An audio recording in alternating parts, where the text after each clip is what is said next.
तो नीतीश जी ने मुझको आवाज़ दी और नीतीश कुमार जी के साथ हम खड़े हो गए। पूरा जो कुछ भी उस वक्त मेरे हाथ में राजनीति की दृष्टि से था, सबको न्यौछावर करके नीतीश कुमार जी के साथ हम हो गए। कहने वाले तो यह भी कहते हैं कि इन्होंने अपनी पार्टी को जिंदा रखने का काम किया आरएलएसपी को, लेकिन सरासर ऐसे लोग झूठ बोलते हैं, गलत बोलते हैं। उपेंद्र कुशवाहा के मन में कुछ भी नहीं था। उपेंद्र कुशवाहा ने अपना सर्वस्व राजनीति में जो कुछ भी था सब न्यौछावर करके उनके साथ आना स्वीकार किया था। और वह भी तब जब उन्होंने कहा था कि मेरे साथ आइए, और मुझको भी लगा था कि परिस्थिति वैसी है, तो उनके साथ चले गए।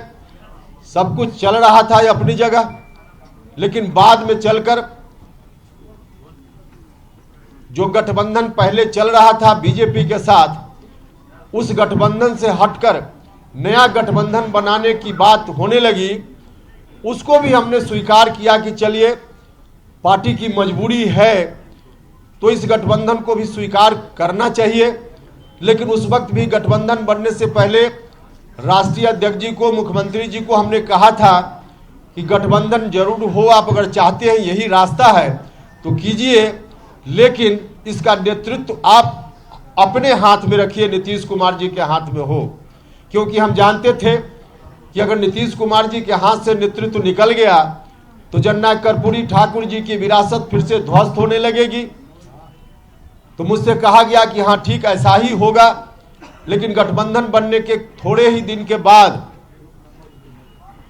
न सिर्फ आरजेडी के लोगों की ओर से गठबंधन के बारे में कोई डील की गई है उसकी चर्चा होने लगी, उसका दावा होने लगा, बल्कि स्वयं नीतीश कुमार जी ने सार्वजनिक रूप से यह कहना शुरू किया कि हम अब आगे बिहार का दायित्व राष्ट्रीय जनता दल के नेता के ऊपर सौंपना चाहते हैं। उन्होंने घोषणा कर दी हर तरह से बिहार का अगला मुख्यमंत्री कौन, तो सीधे उन्होंने राष्ट्रीय जनता दल के किसी एक व्यक्ति का नाम लिया। जब ऐसी स्थिति आई तभी से लोगों के मन में चिंता की शुरुआत हुई, जिसकी चर्चा हमने की कि पार्टी के साथ ही आम जनता, सब लोगों के मन में यह चिंता आ गई कि आखिर आगे क्या होगा बिहार का।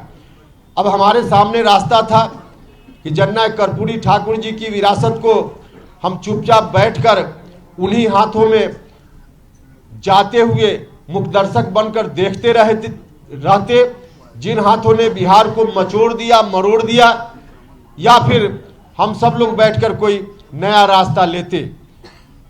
यह हम सब लोगों के मन में चिंता थी।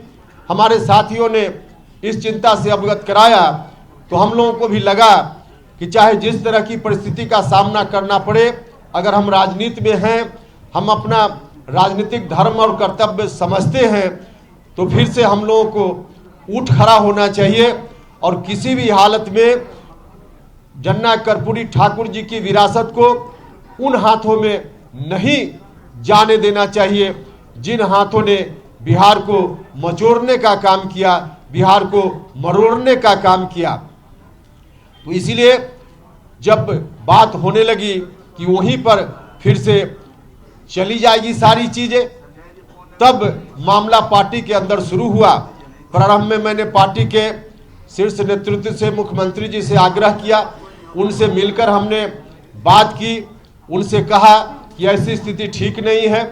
उदाहरण के रूप में हमने बताया कि महागठबंधन निर्माण के बाद जो उपचुनाव हुए बिहार में विधानसभा के, उन उपचुनावों का परिणाम बताता है कि हमारा जन आधार हमसे खिसकता जा रहा है, पार्टी धीरे धीरे बर्बादी की ओर चलते जा रही है। हमने कहा मुख्यमंत्री जी से, व्यक्तिगत रूप से भी मिलकर कहा, बाद में कहा गया कि मिलकर कहना चाहिए। मिलकर जितनी बात हमको कहनी चाहिए थी हमने तो पहले ही एक बार नहीं अनेक बार कही। व्यक्तिगत रूप से भी पार्टी के मंच पर भी हमने उठाया, विधायक दल की मीटिंग में भी हमने यह बात कही, पार्टी की बैठक में यह बात कही। तो हर तरफ से, हर तरह से इस बात को कहने के बाद मुझको लगा कि आखिर हो क्या रहा है, क्यों ऐसा हो रहा है। पार्टी बर्बाद होते जा रही, लगातार जनाधार खिसकता जा रहा है। और उस वक्त जब हमने इस तरह के सवाल को उठाना शुरू किया तो मुख्यमंत्री जी ने कहा कि जहां जाना हो उपेंद्र कुशवाहा चला जाए। हमने उस दिन कहा था कि उपेंद्र कुशवाहा ऐसे नहीं जाएगा, हिस्सा लेकर जाएगा, आप लोगों को याद होगा। लेकिन तब हम हिस्सा की बात करते थे। अब तो इस निष्कर्ष पर हम लोग पहुंचे हैं कि हिस्सा किस बात का मुख्यमंत्री जी से हम मांगे। अब मुख्यमंत्री जी के पास है क्या कि हम उसका हिस्सा मांगे। मुख्यमंत्री जी ने सारी चीज अब गिरवी रख देने का काम किया है।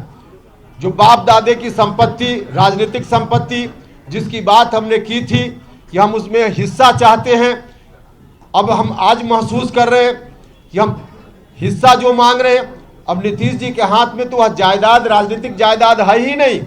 नीतीश जी ने गिरवी रख देने का काम किया, बंधक रख देने का काम किया, और बंधक उन हाथों में रखने का काम किया जिन हाथों ने किस तरह से बिहार को बर्बाद करने का काम किया। तो वहां बंधक ही जब पूरी जायदाद नीतीश जी ने रख दी तो हम हिस्सा कहां मांगे। नीतीश जी के हाथ में अब शून्य है, जीरो है। अब जब बड़ा भाई के हाथ में जीरो है तो छोटा भाई कौन सा हिस्सा उनसे लेगा। अब हिस्सा मांगने की बात उनसे नहीं कर रहे, क्योंकि हिस्सा तब हम मांगते जब उनके हाथ में होता, आज कुछ है ही नहीं।